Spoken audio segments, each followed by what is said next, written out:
Yo, man, what it is and what it ain't, man. It's your boy BL Ratchet from the We Are Florida podcast, presented by Mix One Essentials. And I'm in here today with special guest. Freeman.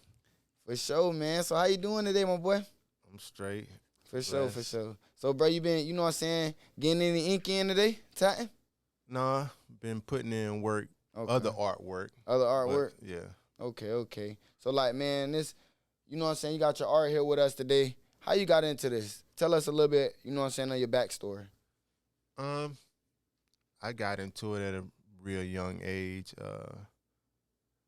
Started out doing graffiti before I was a tattoo artist. Graffiti, like, illegal graffiti? You know it. Okay, illegal, then. Yeah. St. Pete, that's where it started. I was about 13, 14 when I did my first piece and just started getting up everywhere, man. Built a little group, TBM crew. We was getting up all over the city, just like that. Okay. And then I transitioned to tattooing because to me it was like graffiti in motion. So I just started tattooing on the skin. I was about 19 when I started tattooing. Been tattooing ever since, over 30 plus years. Okay. So where you from? From St. Petersburg, Pinellas County. From Pinellas St. County? Pete and Clearwater. Okay. I rep both cities. For sure. So, like, how I was growing up out there, like, the older generation, they weren't, like, I'm not going to say, like, your generation, it kind of, like, looked down upon tattoos back then. Like, and you was doing it. Yeah. So, how that was, like, around that time, they see you doing tattoos, or, you might have had a lot of tattoos around that time. Honestly, they was looking at me like a rock star, kind of like For sure. It was funny because I raced BMX, skateboard. They was kind of making it seem like I was like doing what white people do, getting a whole bunch of tattoos. To me, it was no color barrier to the art. It was just art to me. I didn't look at it like, oh, I'm trying to be something that I'm not. But yeah, people did look down on it in the early it's like, 80s. It's everywhere now. Yeah. Whether it's art, whether it's tattooing, whether it's people just trying to, doodle. Like, it's everywhere now, Yeah, it's... And whatever people's favorite thing is in this world, they put it on them. Yeah. Or whatever it means something to them, Yeah, it tattooing is like clothes now. So like, you know what I'm saying? Some people spending big money on tattoos, like thousands of dollars on nice ink. I advise you to spend nice money on ink because it is permanent. It's not like a pair of clothes you can. Yeah, you can just take off. Yeah. Okay. So, like, you coming up. I heard you was a boxer. Yeah. So how that was, bro? You used to knock shit out? Yeah. I really enjoyed boxing. I did my thing. I was smart enough to know that it is an afterlife after boxing that, and was another love is art. I love both of them, boxing and art. Yeah. Because it's an art. For sure. Boxing is an art. I was always pretty good with my hands, which consisted of, painting up the face a little bit in the boxing. So you was pro or amateur? Pro. Professional boxing, yeah. Started amateur boxing in St. Pete, 4th Street, St. Petersburg Boxing Club. Shout out to them for sure. Yeah, shout out to them. Most definitely. So, like, who are some of, your favorite boxers back then? Mike Tyson. Mike Tyson, yeah. I just like that. I'm going to just handle business.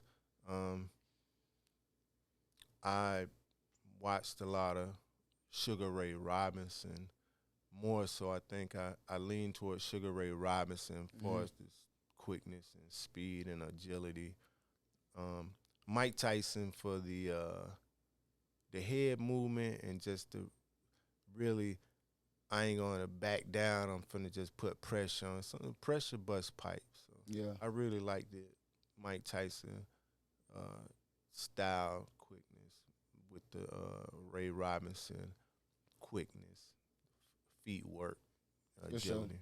So like you like the boxing nowadays? You know what I'm saying? Back then there was a lot more. Boxing nowadays is, I like it. I don't love it like I used to For because sure. too many bad decisions make you really don't even want to watch it because people train hard, man, and they have families to feed, and with the bad decisions just make it hard for everybody to even be interested in it. I watch more MMA because you know who the Brutal. win is. Yeah, if he sleep or he tap out, Yeah, you know what I'm saying. You know pretty much. Most definitely. So like when Mike Tyson came and got this face tattoo, what you think? What you thought about that? I liked it. You liked it? Yeah, I wanted one. Yeah? Yeah, Okay. I wanted one, but family was like, "Don't put that on your face." But I still did it. I just did. Yeah. I tattooed sideburns. Oh, But okay. I didn't actually go around. I was about to go there. My boy said I was about to go there. For sure, for sure. I ain't gonna lie, 'cause, like he snapped. And he you know what I'm saying, he proud of it. He I proud of don't it. blame him because I mean, honestly, you have to do things in life that you love to do. It'll make you really feel proud, as long as it's good. Because sure. I can't say that if it's bad, don't do it. But if it's good and it'll make you happy, go ahead and do it. For sure. You know. So I know you've been tattooing for a long time. How Yeah. many, you know what I'm saying, how many shops you done worked at? And what's the pros and cons of working at a shop rather than, you know what I'm saying, freelancing and working on your own? I worked at numerous shops. Maybe about 5 different shops. Ran 2 of my own. But the dudes, I mean, freelancing in shop, the shop to me is actually better for a young artist that's trying to learn the proper procedures of making sure people are handled correctly for as not getting infections and things like that. I mean, you want to know that, man. But I know some people learn at home. I mean, and some people travel. Shop stationary, you'll be able to. People can find you. The thing is having a location where people can find you and don't have to hunt you down. So it's always a plus to have a land location. If you do mobile with the land, it's just a extra bonus. I think that the traveling part will burn you out in the long run because you moving around from here to there. You know, it's just a wear and tear really on you and your vehicle. For sure. You know. For sure. So can you draw anything? Yeah. I can draw you asking me, can I draw anything? For sure, for sure. So, bro, like, what's some of the things? Cause I know you know what I'm saying. You didn't gave back to the community, bro, and you part of that Black History, you know, street and out there in St. Pete, like for the Black History Month a couple years ago. Yeah. Like, how you got part of that, bro? Like, did somebody hit you up and you know what I'm saying? Yeah. You knew artists. Actually, the artist was just like give a shout out, Jenny, for the St. Pete Art Alliance. Janae, she called me up and asked me would I like to take part in a Black Lives Matter mural, and I was like, yeah, shoot, I'm willing to do it. And she was like, what letter you want? I was like, what letter is there to take? She's like, you the first person I call. I was like, oh, well, I say I take the M. You know, I say because to me the M is the most important, and the reason I say that is because matter is the most important thing. It matter how much water you drink. It matter how much oxygen you take in. It matter how much money you make, and we are created of matter. So I say I'll take the M because that's the most important thing on the planet is matter. Everything matters. For sure. You know, so make a long story short, I got that, and she was like, "Do you know any other artists?" So I had the 2 other tattoo artists that worked in the shop with me. They also was able to take part in it as well, because you know I just didn't want to do it and not invite others, my brothers. Reach Yeah, in. you know. For sure. Most deaf. So like, what could you say the craziest thing that you done tattooed on the person? Man, it's 30 years of having to go back. The weirdest. Oh, it was too funny. So this one I lived in Louisiana, because I lived there about 17 years. You know, I had just got back. I've been back like 8, 9 years now. But one of my clients, well, she wasn't a client then. She came in and she said she wanted a tattoo of a cracker on her, right? Yeah. And I was like, a cracker? She said, yeah, that's what they call me at work. I was like, girl, they call you that at work? She was like, yeah. I was like, okay. All right, then. So I say, won't you just have a bite out of the cracker, because apparently they like you. You know, they wouldn't be, they teasing you, but they like you. You know what I'm saying? So she got a tattoo of a cracker with a bite out of it. It was really real. It was real. You can see the salt and everything on it, yo. It was really funny. Okay. What's the craziest place a person ever told you to tat them at, bro? Almost made me spit my water out. I'll never forget this. And I'm not homophobic. You know, people do what they do. But this dude wanted a tattoo. It was in a like lower area, but the smell, like he had just made love. What the hell? So, damn. Yeah, I said a price so high I knew he wouldn't want it. That's just how I couldn't. For sure.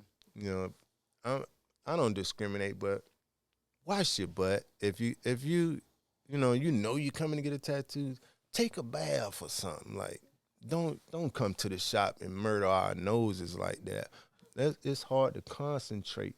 If your line's all jagged because you're musty, don't blame it on the artist. For sure. Excuse me. For your info, if you go to any tattoo shops, for the artist's sake, please take a bath. Thank you. We love you. Most definitely, for real. So, like, you know what I'm saying? Tramp stamps. Have you did a lot of those? Yeah, but to be honest with you, most of them don't be tramps. Okay. They wannabes. Yeah, they wannabes. For sure. That's sad, ain't it? Yeah. But they ain't doing that no more, though. Still, they ain't doing it no more. They doing down the leg, down the thigh now. You know what I'm saying? So, like, that's crazy. You said they want to be. They definitely want to be, though, because, for sure. It's just the end thing. I think they always coming up with something. They just try to outdo each other. Yeah. That's just what people do. Fact. I'm going to get one now. Oh, it looked cute on them, so I want one now. And then when they get older, they be like, I shouldn't have got that stupid tattoo. Mm-hmm. So I think they really should be thought about. For sure. So speaking on regretting tattoos, though, bro, you know what I'm saying? A lot of people get cover-ups and stuff like that. So when somebody call you and be like, I want to cover my husband's name up, I want to cover my baby daddy's name up, you just cover it up. Yeah. And say if you know him, though. If I know him? Yeah, if you know who name it is, you covering up. It's funny you said that. I never had a problem with that till maybe like 3 years ago. Mm-hmm. And cause we this in lady a small came area. Yeah, this lady came in and said she wanted a name covered up, right? And so people had nicknames on the street, but this was his real name, and I didn't know his real name, and I covered it up, and he came and was mad. You covered up my name on lady on. I'm like, what's your name? I guess he had to think about it. He right, cause I didn't know his real name. Yeah. But he was a little upset. Yeah, shit, for real. Damn. Covering your baby daddy days up. For sure. So like, man, we gotta, you know what I'm saying, talk about some of these paintings that you got, bro. Yep. You know, what inspires you to make some of these paintings that you got? Like these two parts, you got Lil Wayne, you know what I'm saying? You got dead presidents. What else you got up here? Basquiat. Oh, Muhammad. Yeah. It's all good. It's Yeah, because you asked the question, but you were all the way up there, so I can't. Oh, you ain't hear it? No, I can't. All right. You have to be in front of the mic. So just look at them and then just name them. All right. So, like, bro, let's talk about some of these paintings, though, that you got right here. You know what I'm saying? You got dead presidents. You got Muhammad. You got Tupac. You got Lil Wayne. What else you got up here? Basquiat. Okay. Dead presidents. Basically, when I'm not tattooing, I'm doing artwork. That's the only way any artist's gonna get better is you got to do art. Yeah. You know, it's just like leisure time to you? No, I don't never look at it like leisure time. Okay. It's always work to me, but it's a work that I enjoy doing, if I can put it that way. Yeah. Gotta love what you do. Yeah. So I'm constantly drawing, just trying to better my skills, and advance my artistry in different mediums, because some of this is digital, some of it is acrylic, I airbrush, spray cans. I do a lot of art. For sure. So where your motivation come from all these years later, though? You know what I'm saying? And still keep going and still keep doing your thing. It's funny you said that. My motivation, it was just in me. I almost didn't understand for a long time what motivated me. I thought it was pretty much just me. But my motivation is to beautify the world, I can say.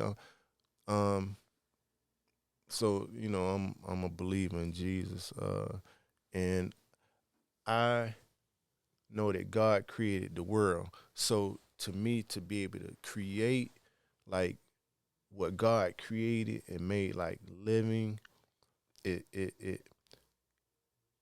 make me. It's like it come from my spirit. It come from the inside of me to just want to create and draw. I doodle it. It don't stop. It was like, honestly, it started.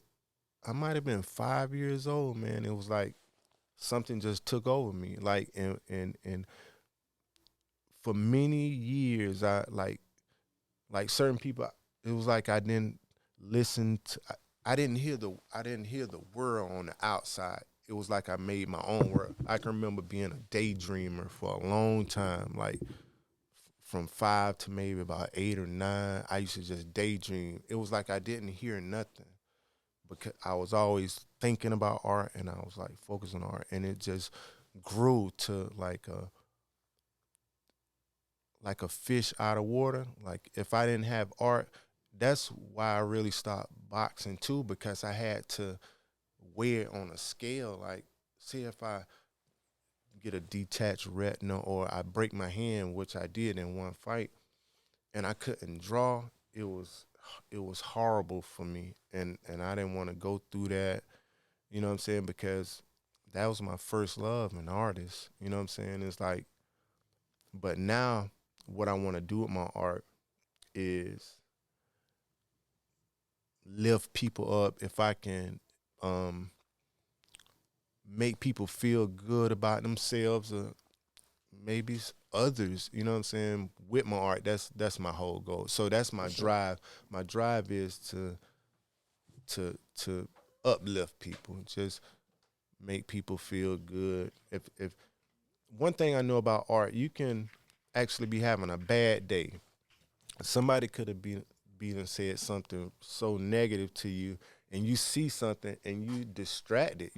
Art is a good distraction from all of us artists. Your music. Art is meant to distract you from the rest of the yeah, and so I understand musical artists, television, just all forms of art. We do have a purpose, and our purpose is to uplift and take people away from so much negativity going on in the world. You know, I know we all are tired of it. I know I am. And we just need to do something better before we crash and burn.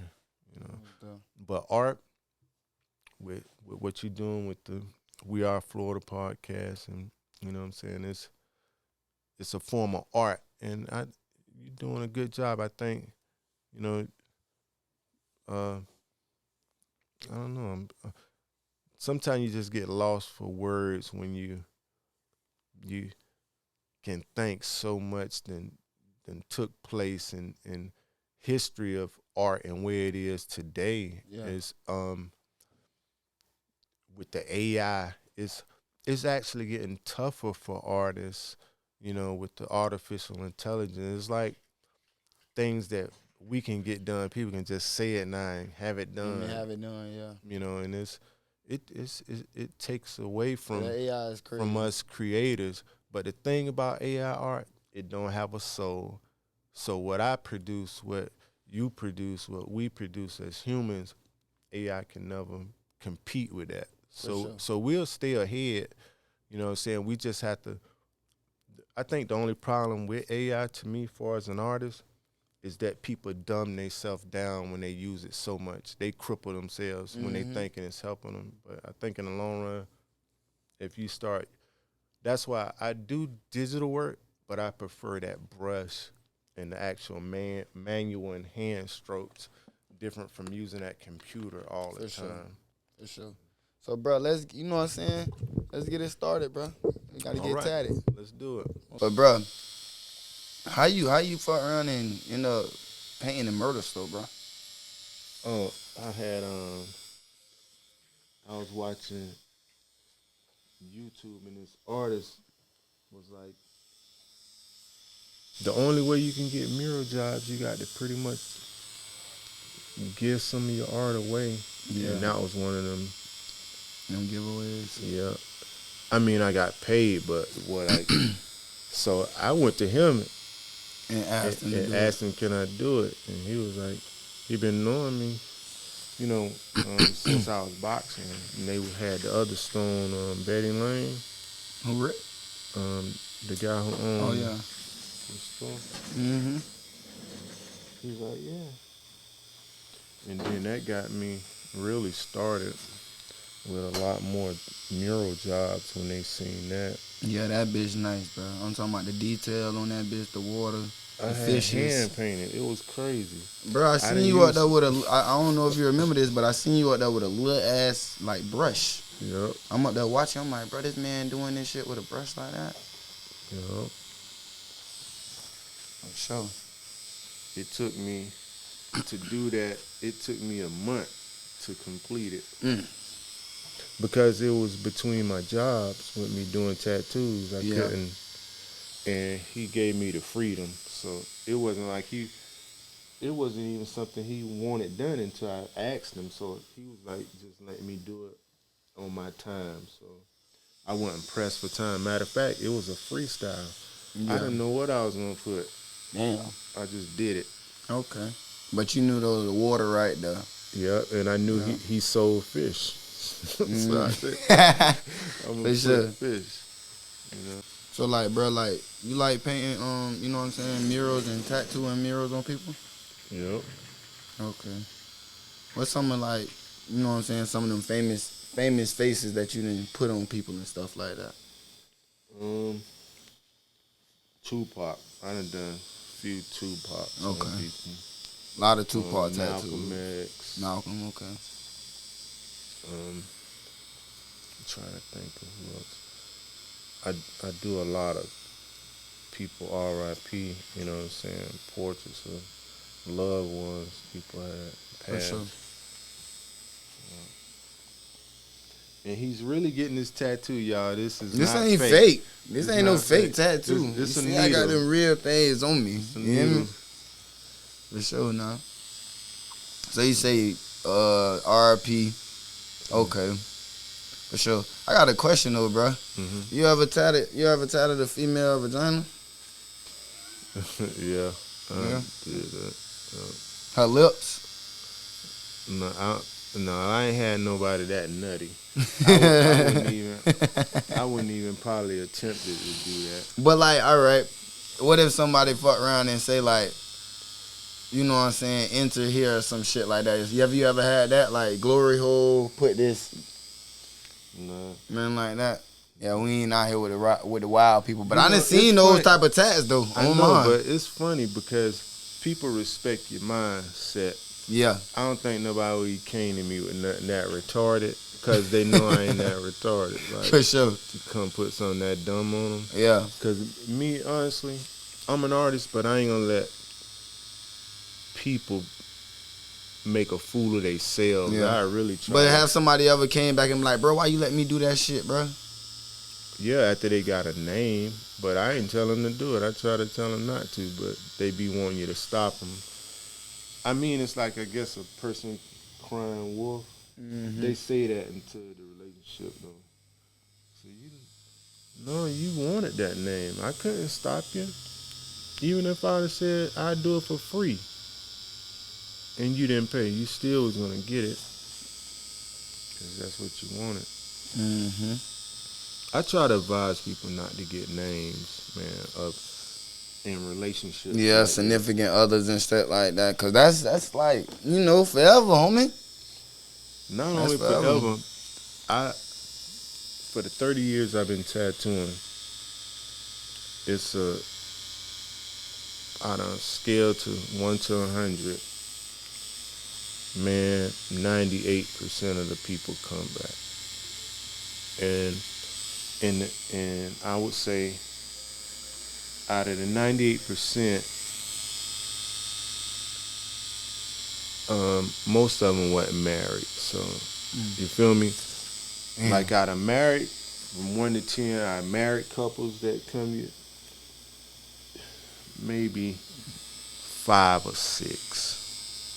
But that boyfriend, girlfriend thing, it don't work. That bitch a revolving door. That bitch coming back. Yeah. But I done ran across people who get multiple names covered up. For sure. Every other 3 or 4 years. You talking about multiple days? Yeah. Sheesh. But like, okay, bro. What's some of the? I know you say you didn't, you know, traveled and stuff like that. What's some of the prettiest cities like that got that art? You know what I'm saying? Cause we kind of got some art, but like, what's some of the prettiest cities that you done been to that got that art? So I'm just a fan of art, period. But like, to me, cause you know some places got art districts and stuff like that. Miami, Windward. Yeah, Windward for sure. But like, for as like where I see people every day was when I was in New Orleans. So it's a big art city there too in New Orleans. Atlanta nice. I haven't really seen the art scene in Atlanta. Oh, okay. Yeah, Atlanta pretty nice. I stayed there for a while when hurricane came when I was living in Louisiana. I had to stay there about 6 months. From Katrina? Mm-hmm. Okay. Yeah. For sure. That's different. I see you got your new tour over here and shit. Like, how it's been, you know what I'm saying, converting from wireless, from the foot pedal to wireless. Yeah. Be honest with you, I almost stopped tattooing just before these came out because of that old coil machine. That's what it was called. Yeah. it was all heavy, and it was like I was getting arthritis in my hand or something was going on. I know it wasn't right. It was locking up. Yeah, locking up. Like guess like a braider hand from using it so much. Yeah, like this. And when they came out with these, I was like, oh yeah. And man, it's been working for me ever since. But I've been using them now for about 7 years. Okay. Maybe a little longer. And it's easy to carry around and do your thing. Yeah. So they have some that's really expensive, and then they had the inexpensive ones. Yeah. This one in between, it's a really good company, but it's not like those $1,000 ones. Man, I'm an artist. I make what happen. For sure. Cause bro, I ain't gonna lie. I remember back in the day when I first started getting tattoos, they used to come out loud.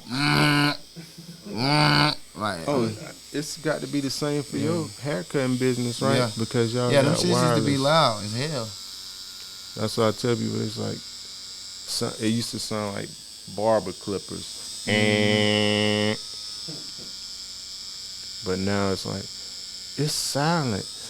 But you know what the funniest thing about these new machines?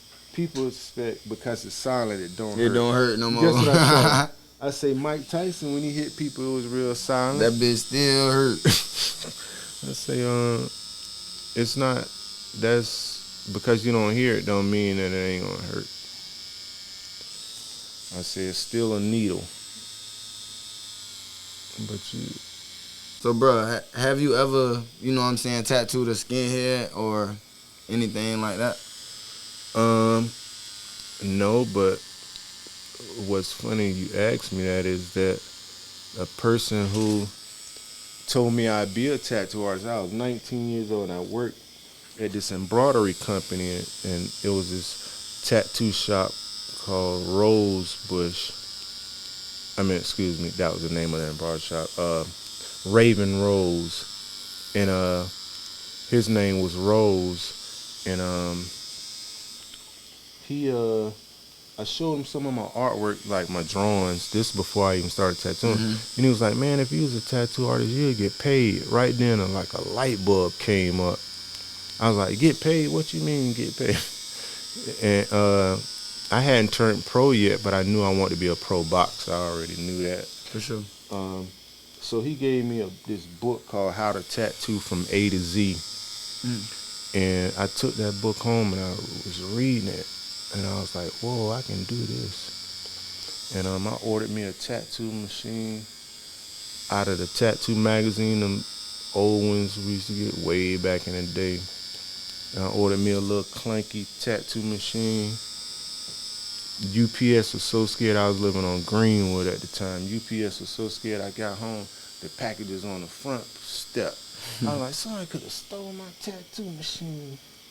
I started tattooing. I might have tattooed the whole neighborhood. Everybody, we was looking like South Park Mexicans.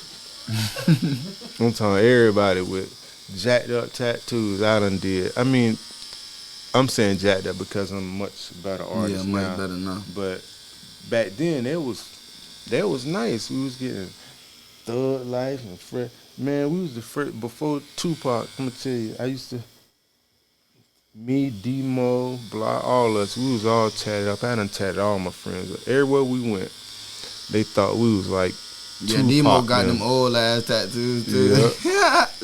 Yeah, I can see now what you saying, like that old Mexican look. Like, yeah, he do got that bitch too. So, like, when we used to go places, people was like, man, y'all tatted up like Tupac. Like, man, I got more tattoos than Tupac. That's what I used to tell them. And then when Wayne came out, oh, y'all got tattoos like Wayne. Man, I'm Big Wayne. What you talking about? We got tattoos like Lil Wayne. Man, I been had these. And, you know, and they call me OG. Man, OG. I used to feel disrespected when they used to say that, because it's like they saying I'm an old man. 52, but I still skateboard. I ride BMX everywhere. Yeah, and I can beat them running. The same people who call me OG, I can beat you running. I can jump higher than you. I can swim faster. I'm dang near a robot. So who in your playlist? Who you be listening to, bro? Honestly, I don't listen to nobody. You don't listen to no music? Jazz, instrumentals. Okay. Cause to be honest with you, so if I did, I definitely favor Florida artists only because I want to see what's going on. It's kind of like my ears to the street. If I want to know what's going on, listen to some rap.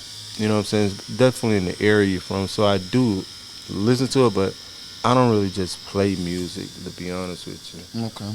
Because whatever I play, I like for it to influence my artwork, what I'm doing.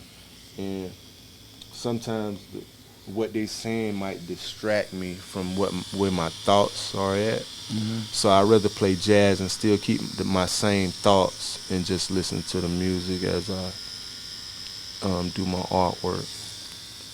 Or like I would have on my headphones if I'm at the shop. And so yeah, man, we definitely, it's been a great moment, you know what I'm saying, tapping in with you, fucking with you at We Are Florida Podcast. You know what I'm saying? Appreciate you for tapping me up too, bro. Man, no problem. Most deaf. No problem. Rocking with you at We Are Florida Podcast, presented by Mix on the Centers, man. Freeman in the building. Let's go.